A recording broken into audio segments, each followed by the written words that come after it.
Oh, look at this face. My big, strong bull of a boy. I always knew that we wanted to do a backstory of Oz to better understand who he is as a man now. I thought Oz should have two brothers who passed away, and that all of the love that his mother Frances had for all three then went into one child. Part of this drive for who he is stems to a trauma that he's always explained came from the loss of his brothers. But then you come to understand that this was a story of his own creation, and really his desire to have his mother all for himself. He loves his brothers, but he loves his mom way more. I think he probably all his life feels a little bit broken, and so he's constantly looking for his mother's approval and her love. I think he's seen very up close and personal how his mother has toiled to provide for him and his brothers and wants to give her a better life. Rain's coming, we gotta get inside. And so the boys go down into the tunnels to play flashlight tag. Ozzy, you're it first. Hey, I can hear you down there. In his mind, they go down the ladder into a deeper part of the tunnel because they know it's hard for him to get down there. That's not true, but that's what he thinks because he personalizes things. Hey, Oz, you okay? Screw you guys! I'm sorry, Oz. And this is reflective of what we see from Oz in 101 with Alberto.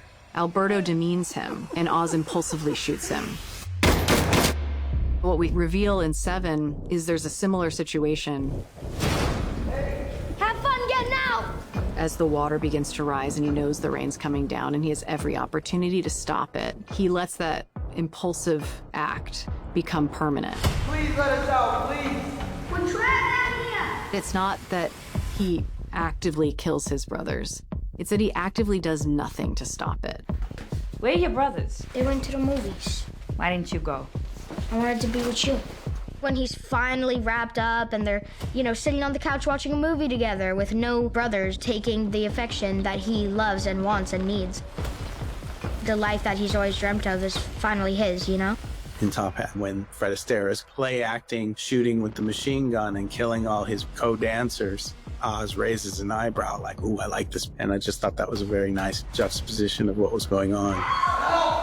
And we really wanted to drive home that he was clearly making this decision. It is really sad and pretty twisted, if you ask me, but I think that's the moment he starts rising into the villain that he is in present day. But I think that he does feel a bit of guilt, and he's like, this is my purpose. I need to take care of my mom for what I've done to make it up. And so key to who he is this deep emotional pact with his mother. And that, more than anything, is the thing that compels him to move through the world with the single-mindedness that he moves through the world with. You deserve the best life. I'm gonna get it for you. Frances Cobb. That's your name, right? The scene between Sophia and Frances when they first meet kind of felt like a boxing match. A thing that I hadn't really expected was how delighted part of Frances is by this ferocious animal that is Sophia. But she's also not going to give her 1 inch. The two of them evolving to sitting across from each other, which causes Frances to have one of her episodes, worked out really nicely and felt super organic. I wanted to do something different with Frances, so I started to think about dementia in general, or Alzheimer's. And then I did more research and learned about Lewy body dementia, which is a very particular kind. It is misdiagnosed as Parkinson's often because people have tremors. It's a strange disease because you can be totally with it 1 minute and then the next, just forgetful, and you also have hallucinations. You should be scouring the streets, for Christ's sake. That's your job, ain't it? I think Sophia's really interesting in that she toggles between sympathy, curiosity, sadism. You kind of on your heels with like, what is she up to? Yeah, you get the fuck away from me. When she goes in to talk to Gia, one of the interesting things is that as a set, we rebuilt Arkham to be that space. So subconsciously, you might have felt like you were in the same space, and it was definitely supposed to mimic Arkham. There's a lot that this show explores with like family cycles. Sophia turns Gia into Sophia.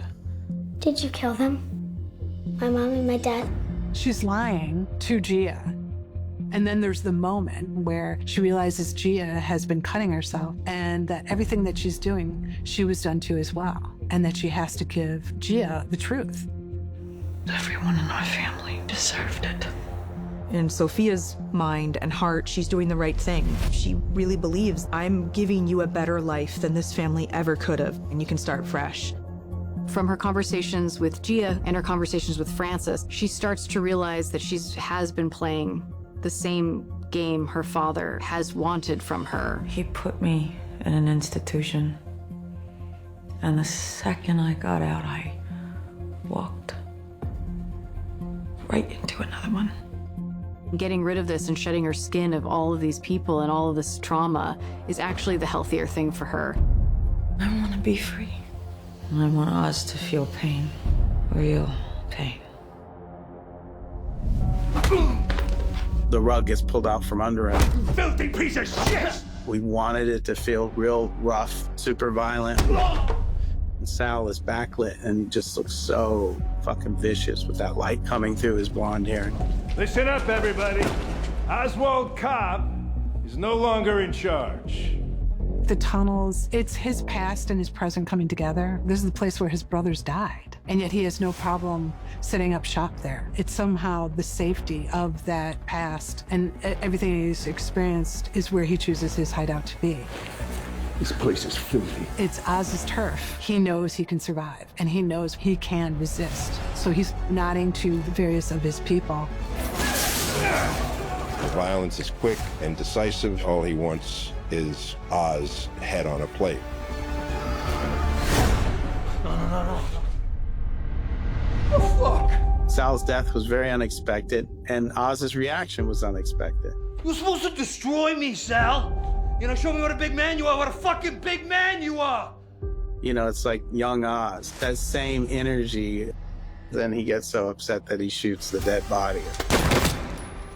He definitely was truly disappointed that he wasn't making him take his last breath. It's kind of the perfect end, I have to say. Sal is all emotion and all heart, and eventually his heart bursts from rage and loss. Oz's discovery and the misdirect of him thinking that that's his mother under the coat in the back of the car, that moment, and Oz's face before he pulls that over, what he thinks he's going to see. That was one of the more difficult sequences to do. There's something about Colin when he's in a scene that is so fantastic. You don't want to say cut because it's just so believable. He gets his hands scratched on the rocks. He lets his knees get scratched up on the rubble. And then he crawls up into the light.